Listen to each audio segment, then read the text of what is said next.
Hello, I'm Alex Iannone. And I'm Kelsey Stevens. And welcome to CBU TV. With vaccine distribution ramping up, there seems to be a slight hiccup with one of the three vaccines. CBU TV's Diana Villa has more on the story. Hola, ¿qué tal? Yo soy Diana Villa.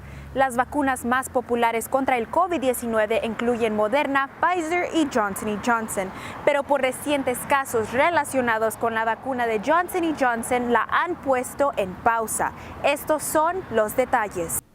La vacuna de Johnson & Johnson fue autorizada el 11 de marzo por EMA, la Agencia Europea de Medicamentos, pero aún no era extendida para el uso de muchos países. La vacuna fue detenida por el Departamento de Salud de Los Ángeles siguiendo las recomendaciones a nivel nacional, que la pausó en abril 13 de 2021.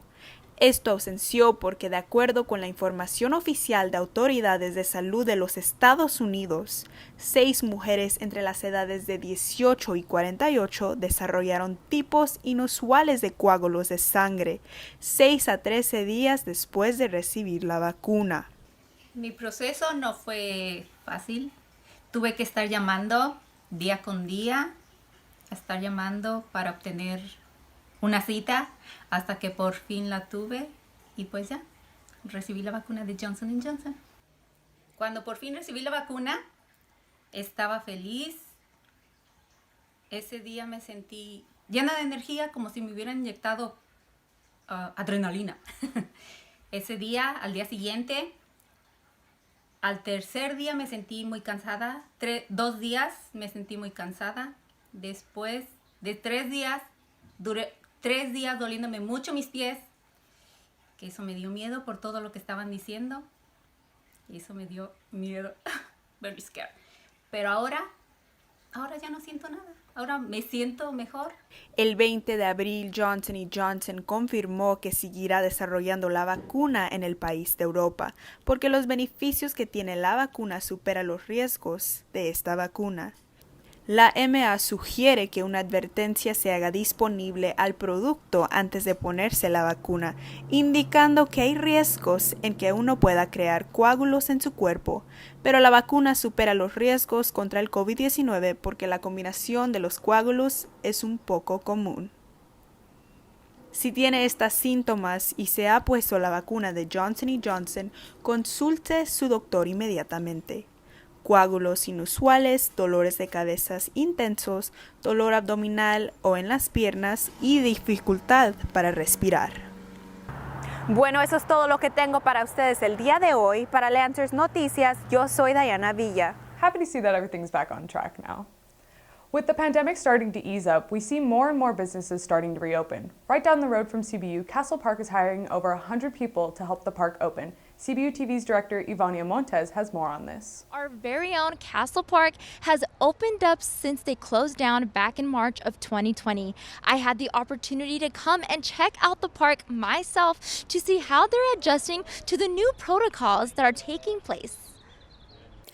As of April 9th, 2021, Castle Park is now welcoming guests back with new protocols that both local and state officials have approved. This includes, but is not limited to, temperature checks at the entrance of the park, required mask attire, and social distance practices throughout the park. All attractions are now optional for guests to enjoy, with the exception of the Buccaneer Cove water play area and any rides undergoing seasonal refurbishments. Corporate Director of Sales and Marketing Al Garcia has worked in the theme park industry for 10 plus years. He explained the uncharted and meticulous process of local and state approval before welcoming guests back into the park. The reopening has created several hundred jobs for the community and offers an escape for families in these trying times.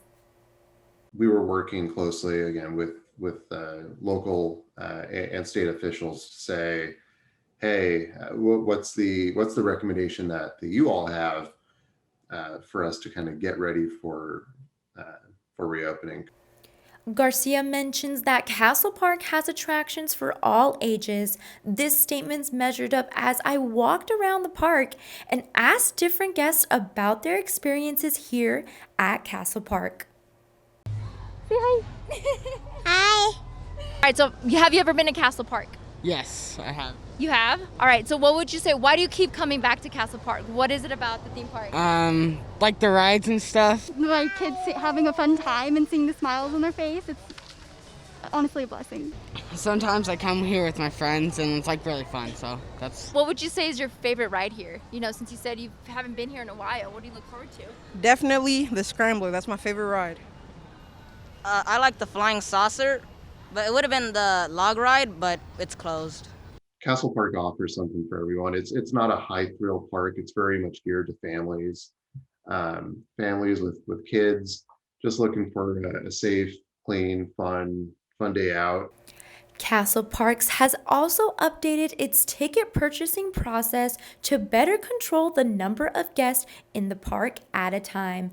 One-day ticket guests will need to purchase tickets in advance and make a reservation online at castlepark.com.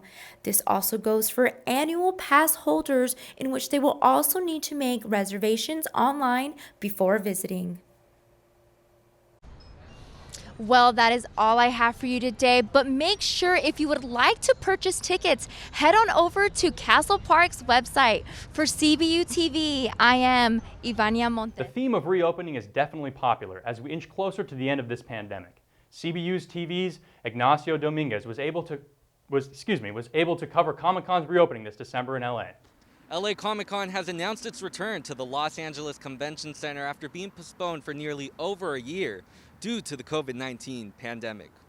After having their last convention in 2019, LA Comic-Con had previously announced their return in September of 2021, but now, seeing the path to reopening in California, CEO Chris DeMolin of Comic-Cons Entertainment mentioned how the December dates announced would give greater accessibility to a larger number of fans.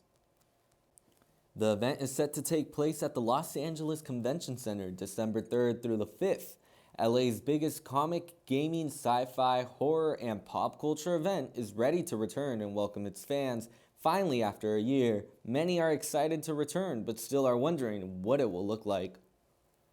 I have mixed feelings about it. Half of me is really excited for us to go back, and I can't wait to see what Comic-Con does about keeping us safe, but the other half of me is really concerned. LA Comic-Con will not only be in person this year, but as well will have headlining guests such as Frank Miller, Tom Welling, Zachary Levi, and the cast of My Hero Academia. For more information and tickets, you can visit www.comicconla.com. Reporting from the Los Angeles Convention Center, I am Ignacio Dominguez. As we touched on earlier, everything is opening back up again, including the university. CBU plans to make a return to in-person classes this fall. CBU TV's Artem Belsky has more on this story. Hello Lancers, this is Artem Belsky with CBU TV, and we're here today in front of the CAF building asking our students about their opinion on the biggest possible change of the 2021 academic year, returning back to in-person learning. Let's take a look. Hi guys, so as you know, we are reopening next fall, and so do you guys think it's a good idea? I do think it's a good idea personally. I think that if the county allows it and that if numbers are down, it is a good idea if we can do it safely. I'm excited about going back in person because I personally learn better in a classroom environment. I would agree. I think it's very important for education for things to be in person. So as long as it can be done safely, it would be a very good part of school. Yeah, I do as well. I really miss having a community and really being able to go outside and just see all of the students and stuff. So I really miss that environment. Do you guys think there need to be any extra measures to be put in place for everyone to feel safer during the reopening? I think testing could be put into place, or keep the COVID testing they already have going on here available to all students. Also having students be tested before they come back to campus to make sure that everyone on campus is negative would be a good idea. Yeah, I'd say a mandatory mask mandate and staying 6 feet apart and reducing the capacity in the buildings. I would say just an awareness of the fact that COVID is still around, and so we can't just come back completely normal. We all have to be checking for symptoms still and making sure we're keeping others safe as well as ourselves. Yeah, I still think it'd be smart to have people who test positive obviously quarantine until they're safe.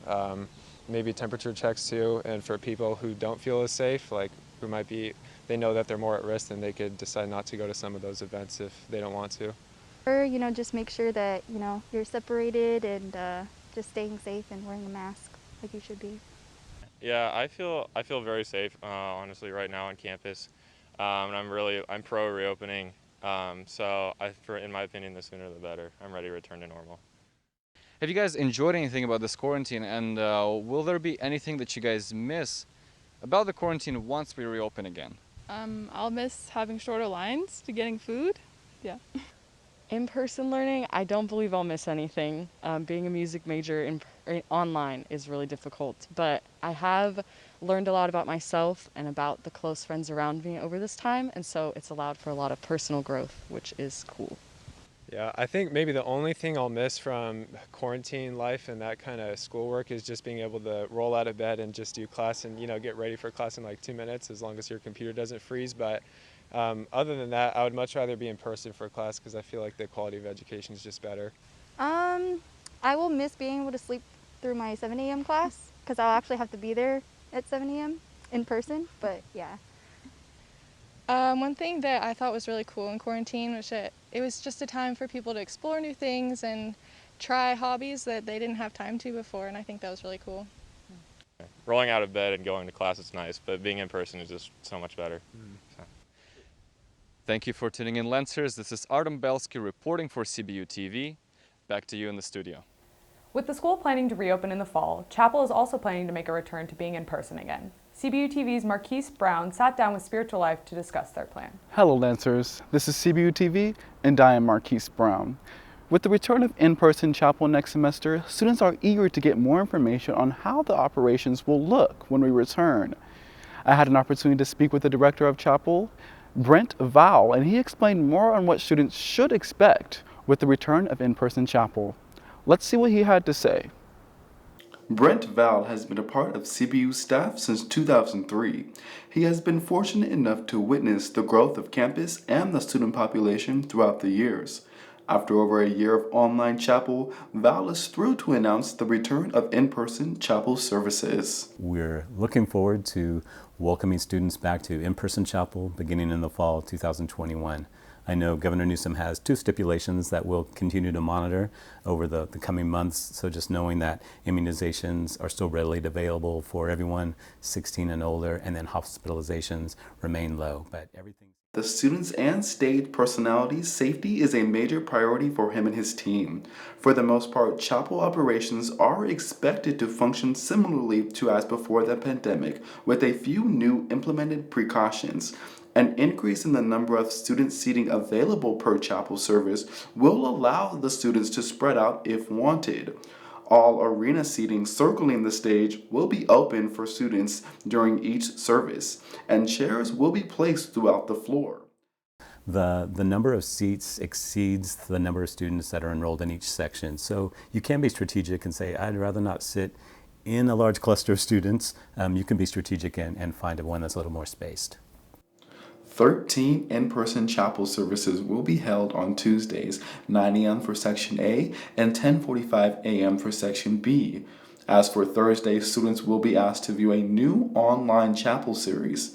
The series will offer students a total of 5 online opportunities to meet the 15 chapel attendance requirement.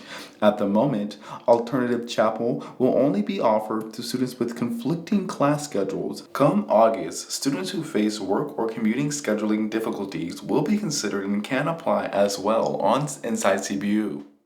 We are eager to get back to in-person chapel.